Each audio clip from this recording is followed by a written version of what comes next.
ਸ਼੍ਰੀ ਅਕਾਲ ਜੀ, ਤੁਹਾਡਾ ਸਭ ਦਾ ਸਵਾਗਤ ਹੈ ਸਾਡੇ ਚੈਨਲ ਕੁਕਿੰਗ ਕੀਜ਼। ਤੇ ਅੱਜ ਦੀ ਰੈਸਪੀ ਹੈ ਕੌਫੀ ਵਿਦਆਊਟ ਕੈਫੀਨ। ਅੱਜ ਮੈਂ ਯੂਜ਼ ਕਰਾਂਗੀ ਵਾਈਟ ਚਿਕਪੀਸ ਤੇ ਵਾਈਟ ਚਿਕਪੀਸ ਨੂੰ ਯੂਜ਼ ਕਰਕੇ ਬਣਾਵਾਂਗੀ ਮੈਂ ਅੱਜ ਕੌਫੀ। ਤਾਂ ਇਹ ਰੈਸਪੀ ਉਹਨਾਂ ਲਈ ਹੈ ਜਿਹੜੇ ਕੌਫੀ ਦੇ ਐਡਿਕਟ ਨੇ ਪਰ ਕੈਫੀਨ ਤੋਂ ਬਚਣਾ ਚਾਹੁੰਦੇ ਨੇ। ਤੁਸੀਂ ਦੇਖ ਸਕਦੇ ਹੋ ਕਿ ਕਲਰ ਜਿਹੜਾ ਹੈ ਉਹ ਬਿਲਕੁਲ ਕੌਫੀ ਵਰਗਾ ਦਿਸ ਰਿਹਾ ਤੇ ਖੁਸ਼ਬੂ ਵੀ ਲਗਭਗ ਕੌਫੀ ਦੀ ਤਰ੍ਹਾਂ ਹੀ ਹੈ। ਤਾਂ ਇਹ ਮੈਂ ਕੌਫੀ ਪਾਊਡਰ ਜਿਹੜਾ ਤਿਆਰ ਕੀਤਾ ਹੋਇਆ ਹੈ ਵਿਦਆਊਟ ਕੈਫੀਨ ਵਾਈਟ ਚਨਿਆਂ ਨੂੰ ਯੂਜ਼ ਕਰਕੇ ਮੈਂ ਇਹ ਕੌਫੀ ਪਾਊਡਰ ਬਣਾਇਆ ਹੋਇਆ। ਤਾਂ ਚਲੋ ਦੇਖੀਏ ਫਿਰ ਕਿਵੇਂ ਬਣਾਵਾਂਗੇ ਕੌਫੀ ਵਿਦਆਊਟ ਕੈਫੀਨ। ਸਭ ਤੋਂ ਪਹਿਲਾਂ 1 ਕੱਪ ਵਾਈਟ ਚਨੇ ਜਿਹੜੇ ਆ ਉਹਨਾਂ ਨੂੰ ਮੈਂ ਮੀਡੀਅਮ ਹੀਟ ਦੇ ਉੱਪਰ ਡਰਾਈ ਰੋਸਟ ਕਰਾਂਗੀ ਉਦੋਂ ਤੱਕ ਜਦੋਂ ਤੱਕ ਇਹ ਡਾਰਕ ਬਰਾਊਨ ਕਲਰ ਦੇ ਨਹੀਂ ਹੋ ਜਾਂਦੇ। ਤੇ ਇਹਨਾਂ ਨੂੰ ਭੁੰਨਣ 'ਚ 5 ਤੋਂ 7 ਮਿੰਟ ਤੱਕ ਦਾ ਸਮਾਂ ਜਿਹੜਾ ਉਹ ਲੱਗ ਸਕਦਾ ਹੈ। ਮੀਡੀਅਮ ਹੀਟ 'ਤੇ ਭੁੰਨਾਂਗੇ ਇਹਨਾਂ ਨੂੰ।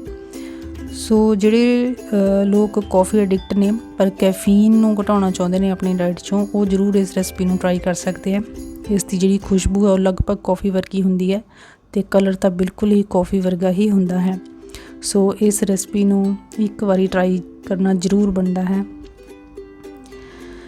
ਅਤੇ ਤੁਸੀਂ ਦੇਖ ਸਕਦੇ ਹੋ ਕਿ ਜਿਹੜੇ ਵਾਈਟ ਚਨੇ ਨੇ ਉਹਨਾਂ ਦਾ ਕਲਰ ਕਾਫੀ ਜ਼ਿਆਦਾ ਡਾਰਕ ਹੋ ਚੁੱਕਿਆ ਹੈ। ਥੋੜ੍ਹੀ ਦੇਰ ਲਈ ਮੈਂ ਹੋਰ ਭੁੰਨਾਂਗੀ ਇਹਨਾਂ ਨੂੰ। ਅਤੇ ਬਹੁਤ ਹੀ ਜ਼ਿਆਦਾ ਗਰਮ ਹਨ ਇਸ ਟਾਈਮ, ਸੋ ਇਹਨਾਂ ਨੂੰ ਹੱਥ ਬਿਲਕੁਲ ਵੀ ਨਹੀਂ ਲਗਾਉਣਾ।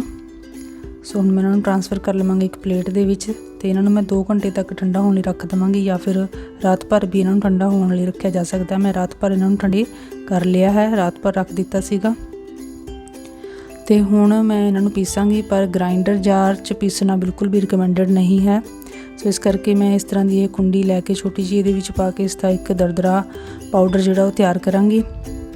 ਤਾਂ ਸਾਰੇ ਚਨਿਆਂ ਦਾ ਮੈਂ ਦਰਦਰਾ ਪਾਊਡਰ ਤਿਆਰ ਕਰ ਲਿਆ ਅਤੇ ਹੁਣ ਮੈਂ ਇਸ ਨੂੰ ਗ੍ਰਾਈਂਡਰ ਜਾਰ 'ਚ ਪਾ ਕੇ ਇਸ ਦਾ ਇੱਕ ਫਾਈਨ ਪਾਊਡਰ ਬਣਾ ਲਵਾਂਗੀ। ਤੁਸੀਂ ਦੇਖ ਸਕਦੇ ਹੋ ਕਿ ਫਾਈਨ ਪਾਊਡਰ ਬਣ ਚੁੱਕਿਆ, ਬਿਲਕੁਲ ਕਿਸੇ ਵੀ ਪਾਸਿਓਂ ਇਹ ਕੌਫੀ ਤੋਂ ਅਲੱਗ ਨਹੀਂ ਲੱਗ ਰਿਹਾ। ਤਾਂ ਹੁਣ ਮੈਂ ਇਸ ਨੂੰ ਇੱਕ ਏਅਰ ਟਾਈਟ ਕੰਟੇਨਰ ਜਿਹੜਾ ਹੈ ਉਹਦੇ ਵਿੱਚ ਪਾ ਕੇ ਰੱਖ ਲਵਾਂਗੀ ਅਤੇ ਜਦੋਂ ਵੀ ਮੈਨੂੰ ਬਣਾਉਣੀ ਹੋਏਗੀ ਕੌਫੀ ਮੈਂ ਇਸ ਨੂੰ ਯੂਜ਼ ਕਰਾਂਗੀ।